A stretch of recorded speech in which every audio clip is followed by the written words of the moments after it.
उस आदमी को जब तक गिरफ्तार नहीं होगा तब तक उस रोड से उठेंगे भी नहीं। करोड़पति है, उसको हम एक क्षेत्र के जनता बता देंगे, शासन और प्रशासन को।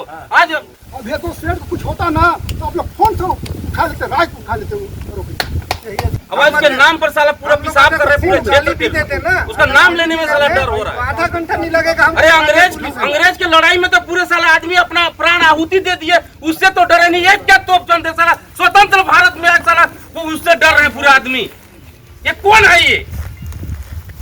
अरे साला कोई इतना बड़ा तुम्हारा पति हो, करोड़पति है क्या? साला हमारे जमीन, हमारे किसी को साला जबरदस्ती तुम रजिस्टर करा के हमारे जमीन ले लोगे क्या?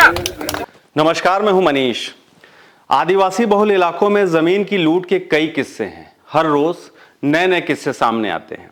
इस बार एक नई कहानी है जो न्याय के इंतजार में और छत्तीसगढ़ के विष्णु के सुशासन त्योहार को भली भांति देखा और समझा, और जब समझ गया कि यहाँ पर बड़े बड़े होर्डिंग में ही सिर्फ सुशासन है, अन्यथा सिर्फ और सिर्फ शोषण। एक थाना है बरियों थाना क्षेत्र में जिस व्यक्ति ने आत्महत्या की है वह कोई सामान्य व्यक्ति नहीं था, बल्कि कथित तौर पर विशेष संरक्षित जनजाति यानी कि पहाड़ी कोरवा समुदाय से था। केंद्र सरकार जिसे विशेष तौर पर बचा कर रखना चाहती है। क्यों बचा कर रखना चाहती है वो इस स्टोरी को सुनने के बाद आप बेहतर समझ पाएंगे। खैर, ये सब किताबी बातें हैं। धरातल पर जो है पहले यह जानते हैं।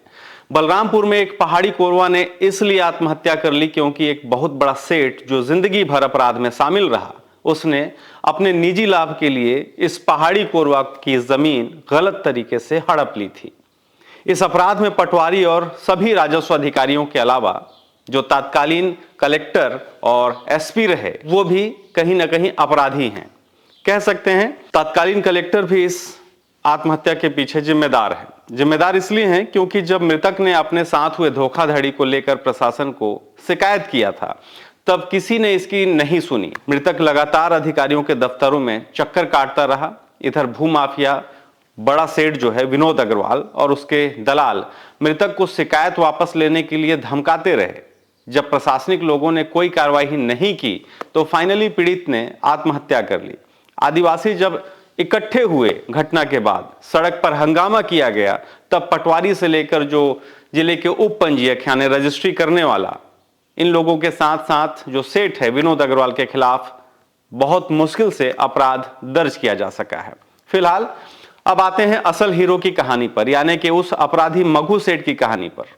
अपराधी के लिए हम हीरो शब्द का इस्तेमाल इसलिए कर रहे हैं क्योंकि आजकल जो नए नए लोग रिश्वत देकर अधिकारी बन रहे हैं, चापलूसी करके नेता बन रहे हैं, उन्हें ऐसे सेठों की बहुत जरूरत होती है।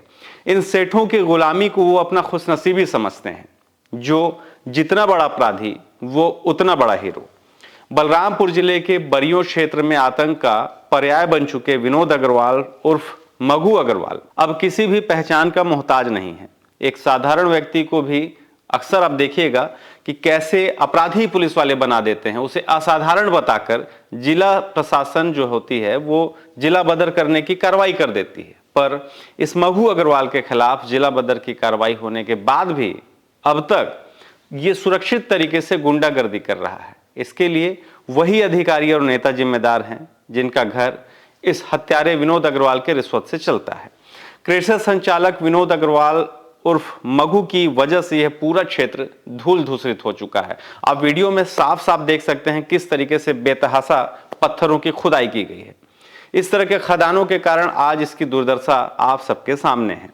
आपको शायद याद होगा, हमने कुछ साल पहले एक वीडियो आपको दिखाई थी, कैसे एक हत्यारा और दर्जनों अपराध में शामिल एक सेठ अंबिकापुर शहर में गंगा आरती कराने के नाम पर सामाजिक कार्यकर्ता बन गया था।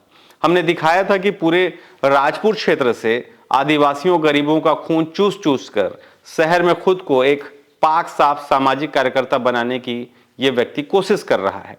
किसी आदमी को जिंदा क्रेशर में डालकर मरवा देना, सैकड़ों आदिवासियों की जमीन को लूट कर अवैध रूप से पत्थर का उत्खनन करना, सैकड़ों एकड़ जमीन फर्जी तरीके से क्रय कर लेना, यह किसी सामान्य व्यक्ति का काम नहीं हो सकता, बल्कि सामान्य व्यक्ति का असामान्य हो जाना प्रमाणित करता है। बलरामपुर से लेकर सरगुजा और रायपुर तक के जो नेता और अधिकारी हैं, उन्होंने इस विनोद अग्रवाल का हौसला इतना बढ़ा दिया कि अब सरकार किसी की भी हो, इसके अपराध का ग्राफ लगातार बढ़ता ही जा रहा है। हालांकि यह सच है कि विनोद अग्रवाल उर्फ मगू सेठ जैसे जितने भी कुख्यात हैं उन्हें राजनीति शरणागति है। आज हम जिस व्यावसायिक बहुरूपिया के रूप में बरियों के कुख्यात अपराधी मग्गू सेठ की बात कर रहे हैं, उसके बारे में ग्रामीणों का यही मानना है कि जितना गर्दा उसके क्रेशर मशीनों से नहीं उड़ता, उससे कहीं अधिक उसके खौफ का गर्दा स्थानीय आदिवासियों के बीच में है। सरकारें बदली, शासन बदला और चेहरा बदला, और जो नहीं बदला वह है मग्गू की राजनीतिक शरणागति। पहले कांग्रेस के मंत्रियों ने इसे सुरक्षा दिया, हर कोई जानता है। अब भाजपा वाले दे रहे हैं। शायद इसीलिए गंभीरतम अपराध के बाद भी मग्गू सेठ अब तक सुरक्षित है। मग्गू के आतंक से हाल ही में भैरा नाम के पहाड़ी कोरवा ने आत्महत्या कर अपनी जीवन लीला को समाप्त कर ली। इससे पहले करीब 15 गंभीर अपराधों के कारण जिले और जिले के बाहर के पुलिस थानों में इस सेठ के खिलाफ अपराध दर्ज है। ये गांव में आतंक फैलाकर शहर में आकर सामाजिक गतिविधियों में भाग लेता है, चंदा के नाम पर बड़ा बड़ा धन देता है और जगह जगह मंदिर और धर्मशाले के नाम पर बड़ा चंदा देकर सेठों के बीच अपनी छवि को चमकाने की कोशिश करता है, जिसमें अंबिकापुर शहर के कुछ तथाकथित नेता भी इसकी मदद करते हैं। दरअसल सबको पता है कि सबको पैसा चाहिए। अंबिकापुर में तो बाकायदा शिव मंदिर निर्माण में सहयोग कर दोबारा अपने नाम के आगे सामाजिक कार्यकर्ता लिखकर इस सेठ ने शहर में बड़े बड़े होर्डिंग लगवा दिए थे। इसके खिलाफ राजपुर क्षेत्र के दर्जनों लोगों ने सिर्फ जमीन हेराफेरी की लिखित शिकायत करके रखी हुई है। पर इसके टुकड़ों में पलने वाले कुछ पुलिस कर्मियों के अलावा इसकी साठगांठ बड़े आईपीएस से भी रही है, जिसका इसे भरपूर फायदा मिलता रहा है। जो भी इस सेठ के खिलाफ आवाज उठाता रहा, उसे जिले के कप्तान की मदद से लंबे समय तक जेल में रहना पड़ गया, हर कोई जानता है, जिसके कारण हर कोई भयभीत है। यदि समय रहते पीड़ितों की शिकायत पर कार्रवाई हुई होती तो शायद आज पहाड़ी कोरवा की जान बच गई होती। पर सड़े हुए सिस्टम का यही सच है कि जब तक कोई मर नहीं जाता तब तक पीड़ितों की आवाज इन भ्रष्ट अधिकारियों के कान तक नहीं पहुंचती। फिलहाल एक बार फिर से उम्मीद है इस बार जरूर कोई ना कोई कार्रवाई होगी। देखते हैं कि कब तक हो पाती है। शुक्रिया।